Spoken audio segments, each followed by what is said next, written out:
tu abandonnes ton roman et comment arrêter? Hello ma jolie plume, c'est Vanessa, j'espère que tu vas bien. Il y a un moment très particulier dans l'écriture d'un roman. Au début, tout est excitant. L'idée est nouvelle, les personnages commencent à vivre et tu imagines déjà ton livre terminé.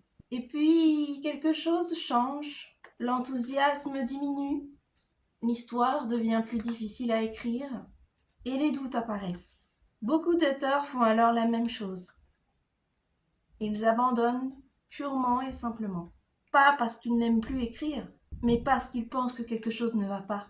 Alors aujourd'hui, on va parler de ça. Pourquoi tant d'auteurs abandonnent leurs romans et comment éviter que ça arrive? Partie 1. L'euphorie du début est trompeuse. Le début d'un projet est souvent euphorique. L'idée est encore parfaite. Elle n'a pas encore rencontré les problèmes de structure, les scènes difficiles, les incohérences, les passages plus lents. Au début, tu écris avec l'énergie de l'imagination, mais plus tard, tu écris avec le travail. Et ce passage est souvent déroutant. Beaucoup d'auteurs pensent alors, si c'était une bonne idée, ce serait facile. Mais c'est faux. Même les bons romans deviennent difficiles à écrire avec le temps. Partie 2.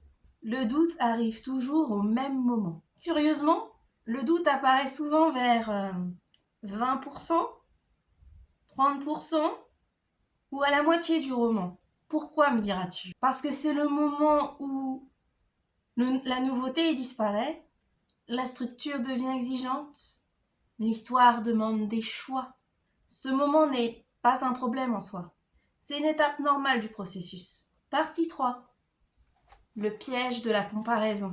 À ce stade, beaucoup d'auteurs commencent à comparer leurs brouillons avec des romans publiés.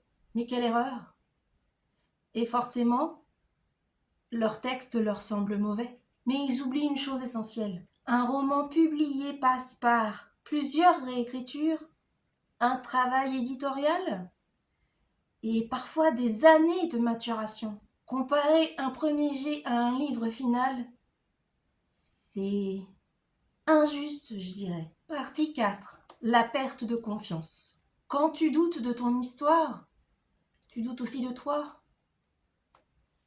Les pensées deviennent « je ne suis pas assez bon, je ne sais pas écrire » et personne ne voudra lire ça. Mais ces pensées ne sont pas des analyses, ce sont des émotions. Elles apparaissent souvent lorsque le travail devient plus profond. Partie 5. Le milieu du roman est la zone la plus fragile. Le début est excitant, la fin est motivante, mais le milieu demande de la cohérence, de la patience et de la persévérance.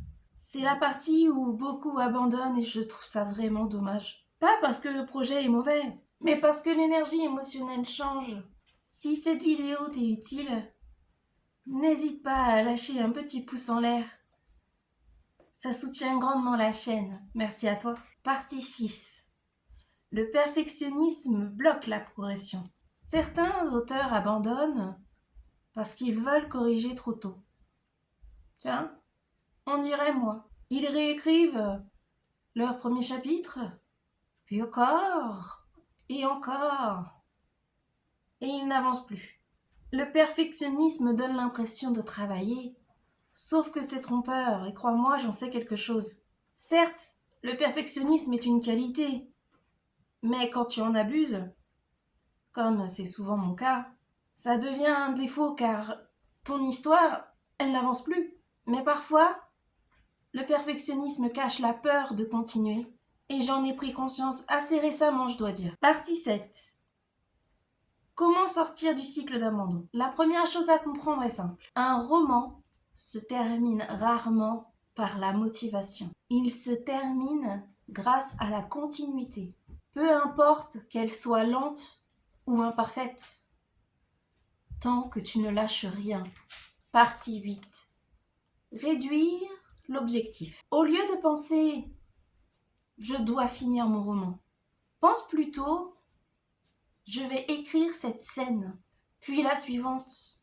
Un roman se construit scène après scène, et il est vrai que cette technique fonctionne très bien sur moi, quand je ne suis pas dans une période de blocage, bien sûr. Partie 9. Accepter que certaines parties seront faibles.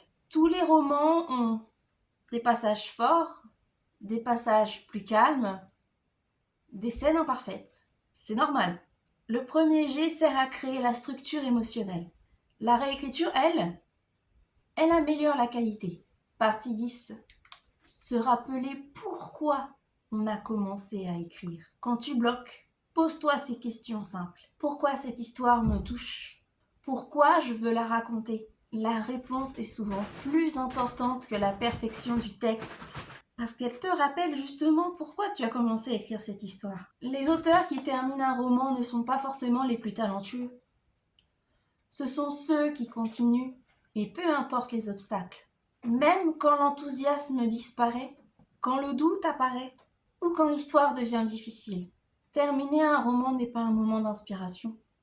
C'est un acte de persévérance, et crois-moi, tu vas en avoir besoin. Et si tu continues, même lentement, t'arriveras au bout. Attention, il est tout à fait possible d'abandonner un roman, selon les circonstances. Ce sera peut-être l'objet d'une prochaine vidéo. En attendant, si cette vidéo t'a aidé, n'hésite pas à t'abonner à la chaîne si ce n'est pas encore fait, à l'aimer, la commenter et à la partager.